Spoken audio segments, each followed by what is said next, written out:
Welcome to my TV. ఈనాటి వార్తల్లోని ముఖ్యాంశాలు.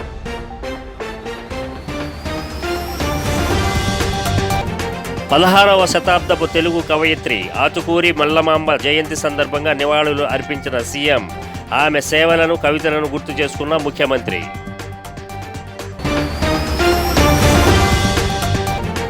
సోషల్ మీడియాలో ట్రోలింగ్ వల్లనే గీతాంజలి మృతి చెందిందన్న హోంమంత్రి తానేటి వనిత. గీతాంజలి మృతిపై దర్యాప్తు కొనసాగుతుందని వెల్లడి.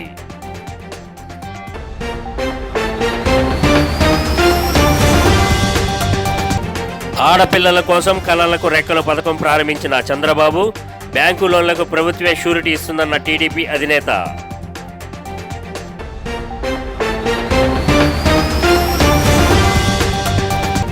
ప్రధాని మోదీ పాల్గొనే చిలకలూరుపేట సభా ప్రాంగణం వద్ద లోకేష్ భూమి పూజ.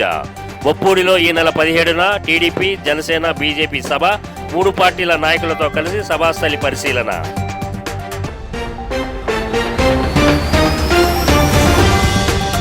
వివరాల్లోకి వెళ్తే 16వ శతాబ్దపు తెలుగు కవయిత్రి ఆతుకూరి మల్లమాంబ జయంతి సందర్భంగా సీఎం క్యాంపు కార్యాలయంలో ఆమె చిత్రపటానికి సీఎం జగన్మోహన్ రెడ్డి నివాళులర్పించారు.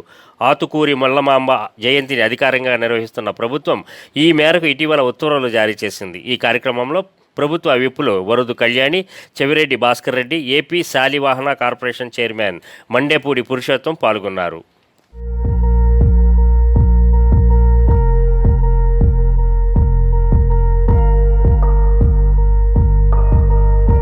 గీతాంజలి మృతిపై హోంమంత్రి తానేటి వనిత ఆవేదన వ్యక్తం చేశారు. ఫేక్ అకౌంట్లతో రాక్షసత్వాన్ని, క్రూరత్వాన్ని ప్రదర్శించారని అన్నారు. మహిళా మంత్రులు, ఎమ్మెల్యేలపై కూడా దుర్భాషలాడుతూ అసత్య ప్రచారాలు చేస్తున్నారని, సామాన్య మహిళ గీతాంజలి తనపై వచ్చిన ట్రోలింగ్ను తట్టుకోలేక చనిపోవడం అత్యంత బాధాకరం అన్నారు. గీతాంజలి కుటుంబానికి ప్రభుత్వం అండగా ఉంటుందని, గీతాంజలి మృతిపై దర్యాప్తు కొనసాగుతుందన్నారు.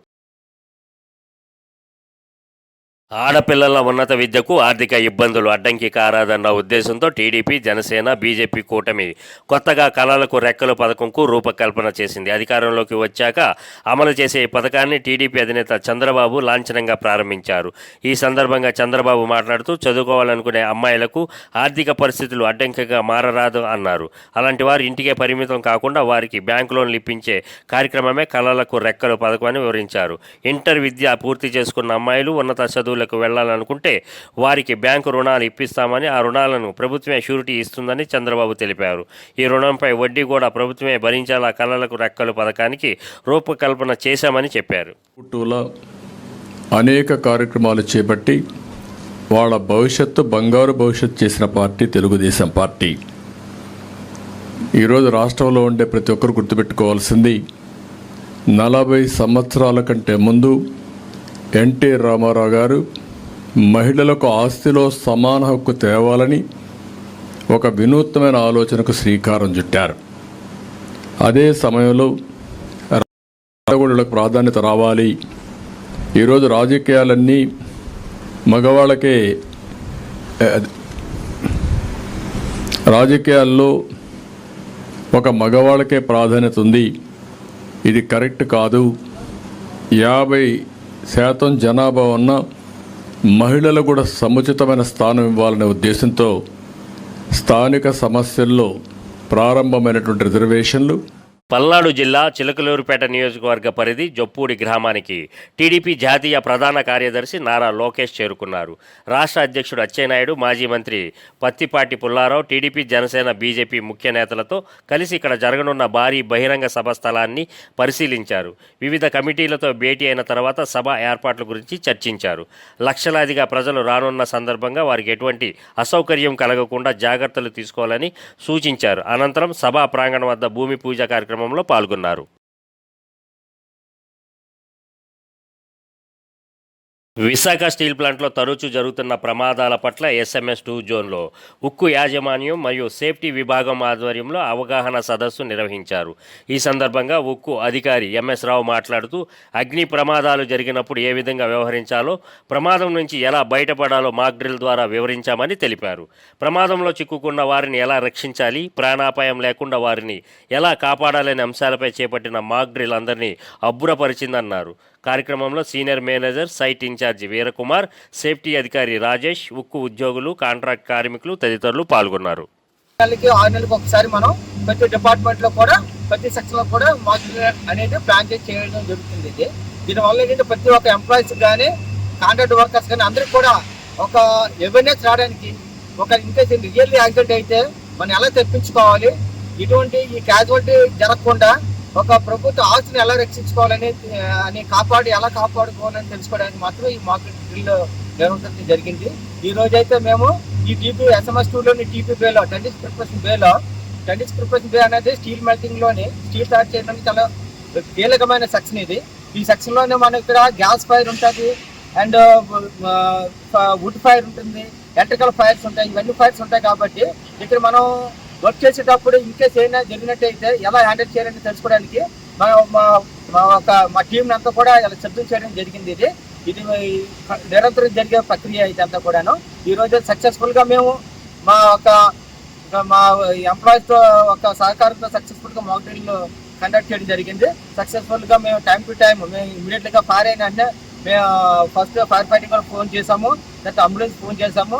వితిన్ టైంలో వాళ్ళు వచ్చారు, వచ్చి ఇమీడియట్ గా ఫైర్ ఆపేయడం జరిగింది. విశాఖ స్టీల్ ప్లాంట్ ప్రైవేటీకరణకు వ్యతిరేకంగా జాతీయ కాంగ్రెస్ పార్టీ ప్రవేశపెట్టే స్టీల్ ప్లాంట్ డిక్లరేషన్ బహిరంగ సభను జయప్రదం చేయాలని CWC మెంబర్ గిడుగు రుద్రరాజు మరియు విశాఖ ఉక్కు పరిరక్షణ పోరాట కమిటీ ప్రతినిధులు పిలుపునిచ్చారు. ఈ సందర్భంగా ఉక్కు నగరంలోని స్థానిక AITUC కార్యాలయంలో కాంగ్రెస్ పార్టీ విశాఖ ఉక్కు పరిరక్షణ పోరాట కమిటీ ఆధ్వర్యంలో విలేకరుల సమావేశం ఏర్పాటు చేశారు. ఈ సమావేశంలో గిడుగు రుద్రరాజు మాట్లాడుతూ ఈ పరిశ్రమ స్థాపనకు భూములు ఇచ్చిన నిర్వాసితుల యొక్క భూముల విలువను పెంచింది కాంగ్రెస్ పార్టీ అని ఆయన వివరించారు.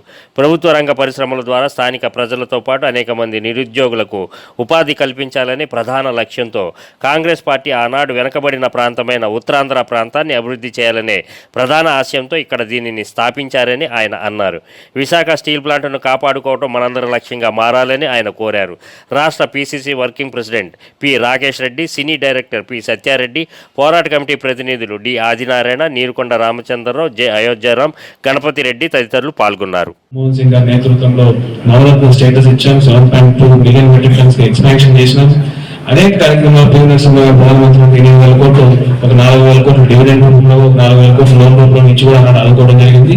ఈ ప్లాంట్ ని కాపాడేది ఒక కాంగ్రెస్ పార్టీ తప్ప ఒకటి కాదు. మన ఇక్కడ ఆంధ్రప్రదేశ్ రాష్ట్రంలో జరుగుతున్న రాజకీయ పరిణామాలను చూస్తే చంద్రబాబు నాయుడు గారు కానివ్వండి, పవన్ కళ్యాణ్ కానివ్వండి, జగన్మోహన్ ముగ్గురు కూడా బీజేపీకి తొత్తుల్లో వివరించి ఈ బీజేపీని ప్రశ్నించే పరిస్థితి ఇక్కడ ఆంధ్రప్రదేశ్ రాష్ట్రంలో లేదు. ఆంధ్రప్రదేశ్ కాంగ్రెస్ కమిటీ మరియు ఉక్కు పోరాట సమితి ఇద్దరు కూడా సంయుక్తంగా నిర్వహిస్తున్నటువంటిది. సో దీంట్లో కాంగ్రెస్ వర్కింగ్ కమిటీ సభ్యులు రఘువీరారెడ్డి గారు, KVP రామచంద్రరావు గారు, కొప్పుల రాజు గారు, JD శీలం గారు, పళ్ళం రాజు గారు, మా పార్టీకి సంబంధించినటువంటి ఉత్తరాంధ్ర జిల్లా నాయకత్వం, జిల్లా కాంగ్రెస్ అధ్యక్షులు, మరి ఇతర పార్టీ పదాధికారులు అందరూ కూడా పాల్గొంటారు. కాంగ్రెస్ పార్టీ ప్రధానంగా త్వరలో విడుదల చేయబోయేటువంటి ఎన్నికల మేనిఫెస్టోలో ఆల్రెడీ మా మేనిఫెస్టో కమిటీ చైర్మన్ పళ్ళం రాజు గారు దీని మీద ఎక్సర్సైజ్ చేశారు. క్లియర్ కట్ గా దాంట్లో మేము పొందుపరుస్తున్నాం. కాంగ్రెస్ పార్టీ ఎంతో ప్రతిష్టాత్మకంగా చేపడుతున్న న్యాయ సాధన సభకు విశేష స్పందన లభిస్తుందని ఆ పార్టీ గాజువాక నియోజకవర్గ నాయకులు చెల్లిబోయిన నాయుడు అన్నారు. సమతానగర్ కాంగ్రెస్ పార్టీ కార్యాలయంలో ఆయన మీడియా సమావేశంలో మాట్లాడుతూ ఈ నెల 15న న్యాయ సాధన సభను స్టీల్ ప్లాంట్ కృష్ణా మైదానంలో నిర్వహించడం జరుగుతుందని తెలిపారు. కాంగ్రెస్ పార్టీ అధికారంలోకి వస్తే ప్లాంట్ను ప్రైవేటీకరణ కాకుండా ప్రభుత్వ రంగంలోనే కొనసాగించే విధంగా హామీ ఇవ్వడం జరుగుతుందని తెలిపారు. ఈ సభకు తెలంగాణ ముఖ్యమంత్రి రేవంత్ రెడ్డి, PCC అధ్యక్షురాలు వైఎస్ షర్మిల, గిడుగు రుద్రరాజు, రఘువీరారెడ్డి తదితర నేతలు హాజరవుతున్నారని చెప్పారు. ఈ కార్యక్రమంలో ఊరుకూటి అచ్చిబాబు, రాజు, నెల్లి అప్పలరాజు, గొంప రామారావు తదితరులు పాల్గొన్నారు. 3 సంవత్సరాలు దాటి ఏదైతే అక్కడ ఉద్యమాలు చేస్తున్నారో ఆ ఉద్యమాల మీద ప్రతి ఒక్క పార్టీ కూడా ఏదో ఉత్తుగా వెళ్ళడము, సాల్పు చూడడం రావడం తప్ప ఈ రోజు వరకు ఏ పార్టీ కూడా ఒక స్పష్టమైన నిర్ణయం అనేది అయితే స్టీల్ ప్లాంట్ మీద ఇవ్వలేదు. మరి ఈరోజు మా రేవంత్ రెడ్డి గారు అఫీషియల్గా రాహుల్ గాంధీ గారు ఏదైతే మాట ఇచ్చారో రాహుల్ గాంధీ గారి నిర్ణయాల మీదకు మేనిఫెస్టోలో పెడుతూ ఈరోజు స్టీల్ ప్లాంట్ని డిక్లరేషన్ చేయడానికి ఈరోజు అక్కడ న్యాయ సాధన సభ పెట్టడం జరిగింది. మరి ఏదైతే పేదవారు ఉన్నారో ప్రతి పేదవారికి, ప్రతి కంపెనీకి కూడా కాంగ్రెస్ పార్టీ అయితే అనుకూలంగా ఉంటుందనే ఆలోచనతోనే ప్రజలందరూ ఉన్నారు. కాబట్టి ఏదైనా బీజేపీ గవర్నమెంట్ ఈరోజు ఏదైతే కాంగ్రెస్ పార్టీ ఈ విశాఖపట్నంలో ఒక్క విశాఖపట్నానికే సుమారుగా 40 పైసలుగా బిగ్ ఇండస్ట్రీస్ ఉన్నాయి. అలాగే స్మాల్ ఇండస్ట్రీస్ ఒక 80 ఉన్నాయి. ఇవన్నీ కూడా కాంగ్రెస్ పార్టీ హయాంలో వచ్చిన ఇండస్ట్రీసే. ఏ రోజు కూడా ఒక బీజేపీ గవర్నమెంట్ ఒక ఇండస్ట్రీ పట్టుకొచ్చి ఎక్కడ విశాఖపట్నం జిల్లాలో పెట్టలేదు. ఎందుకంటే ఈ బీజేపీ గవర్నమెంట్ వస్తే ఈ వచ్చే కంపెనీలు అమ్ముకోవడం తప్ప కొత్త కంపెనీలు తేడం అనేది అయితే ఈ కంపెనీ జిల్లాలో జరగదు. కాబట్టి మేము కాంగ్రెస్ పార్టీ ఒక స్పష్టమైన నిర్ణయం తీసుకొని ఇది ఆంధ్రప్రదేశ్కి గుండెకాయ లాంటిది. పల్నాడు జిల్లా చిలకలూరుపేట వైసీపీలో దుమారం రేగింది. అభ్యర్థి రాజేష్ నాయుడు స్థానంలో కావటి మోహన్ నాయుడికి వైసీపీ అభ్యర్థిగా అధిష్టానం ఇవ్వడంతో రాజేష్ నాయుడు అనుచరులు చిలకలూరుపేటలో ర్యాలీ చేశారు. ఈ సమయంలో ఉద్రిక్తత చోటు చేసుకుంది. ర్యాలీని నిలిపివేయాలని కోరుతూ పోలీసులు తెలపడంతో పోలీసులకు కార్యకర్తలకు మధ్య తోపులాట జరిగింది.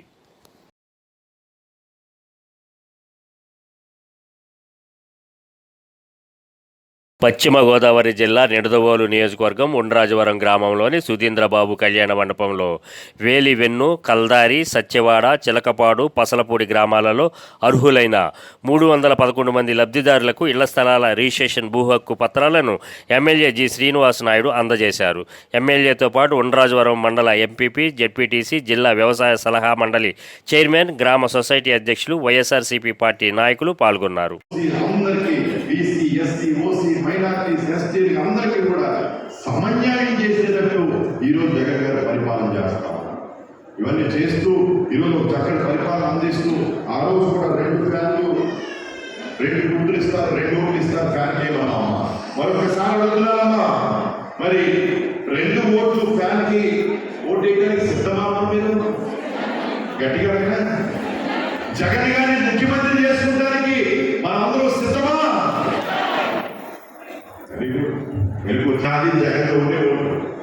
జీవీఎంసీ 74వ వార్డు పరిసర ప్రాంతాలలో ప్రజలకు మెరుగైన వైద్య సేవలు అందించేందుకు యూపీహెచ్సీలు ఎంతగానో దోహదపడతాయని ఎమ్మెల్యే తిప్పల నాగిరెడ్డి అన్నారు. వార్డు కార్పొరేటర్, జిల్లా సోషల్ మీడియా కన్వీనర్ తిప్పల వంశీరెడ్డి ఆధ్వర్యంలో వార్డులో జరిగిన పలు అభివృద్ధి పనులను ఆయన ప్రారంభించారు. ముందుగా దయాళ్ నగర్ ప్రాంతంలో ప్రజల సౌకర్యార్థం ఏర్పాటు చేసిన నాన్నగారు కలగన్నారేమో కానీ నేనైతే ఇప్పుడు కలగలే.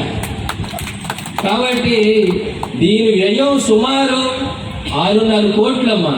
6.5 కోట్లు అంటే 650 లక్షలతో మనం ఈ రోడ్ని నిర్మాణించుకున్నాం, డ్రైనేజ్ సిస్టమ్ నిర్మాణించుకున్నాం, పెదకోరాళ్ళ దగ్గర బ్రిడ్జ్ని పెద్ద చేసుకున్నాం.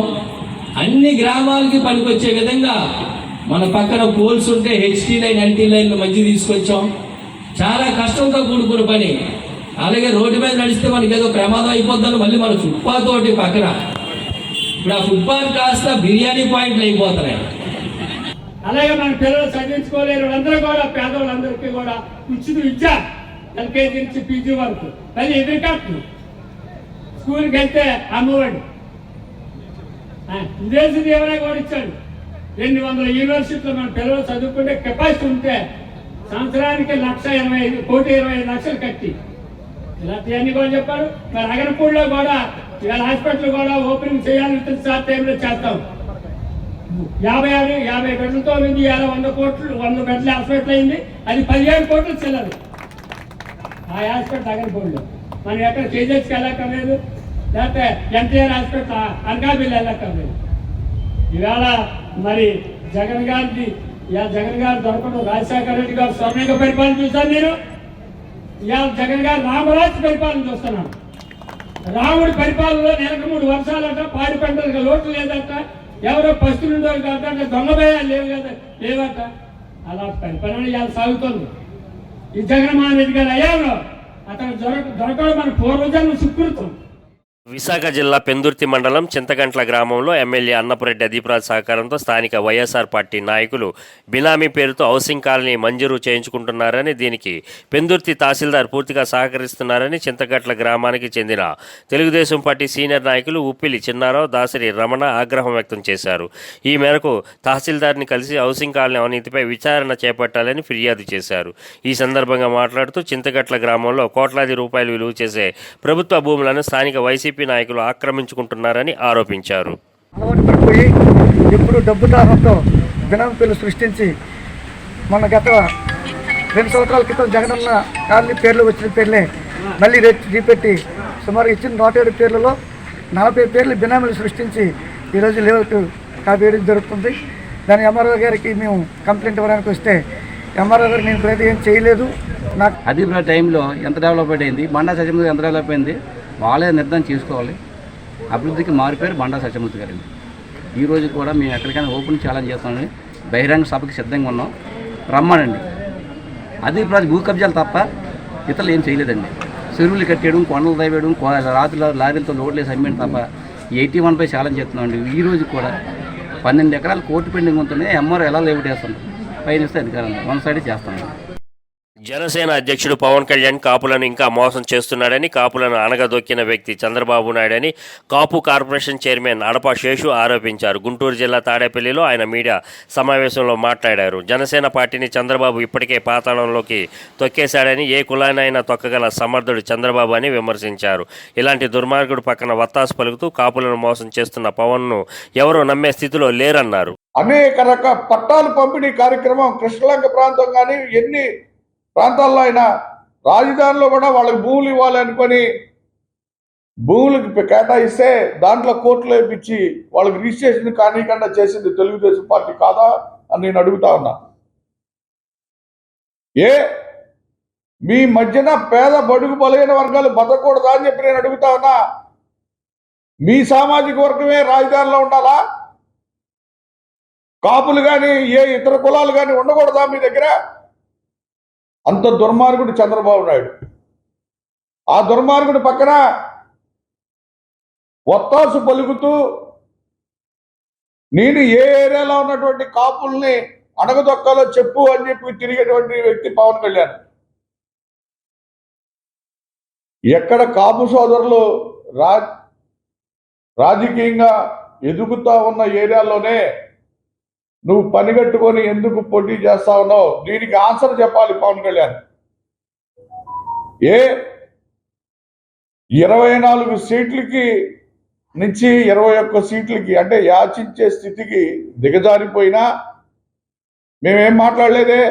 నీ పార్టీ నువ్వు అమ్మేసుకున్నావు, నీ జన సైనికులు నీతో మాట్లాడుకుంటారు, మాకేం అవసరం?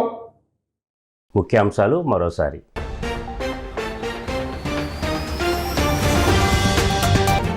16వ శతాబ్దపు తెలుగు కవయిత్రి ఆతుకూరి మల్లమాంబ జయంతి సందర్భంగా నివాళులు అర్పించిన సీఎం. ఆమె సేవలను, కవితలను గుర్తు చేసుకున్న ముఖ్యమంత్రి.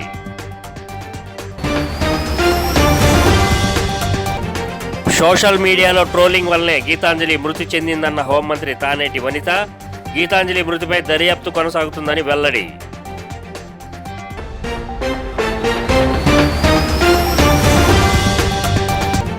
ఆడపిల్లల కోసం కళలకు రెక్కల పథకం ప్రారంభించిన చంద్రబాబు. బ్యాంకు లోన్లకు ప్రభుత్వమే షూరిటీ ఇస్తుందన్న టీడీపీ అధినేత.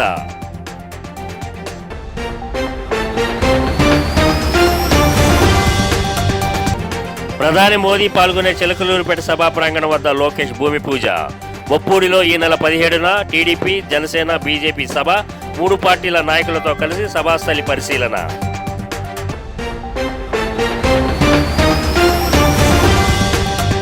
ఈ వార్తలు ఇంతటితో సమాప్తం. మరో బులెటిన్లో మరలా కలుద్దాం. అంతవరకు సెలవు.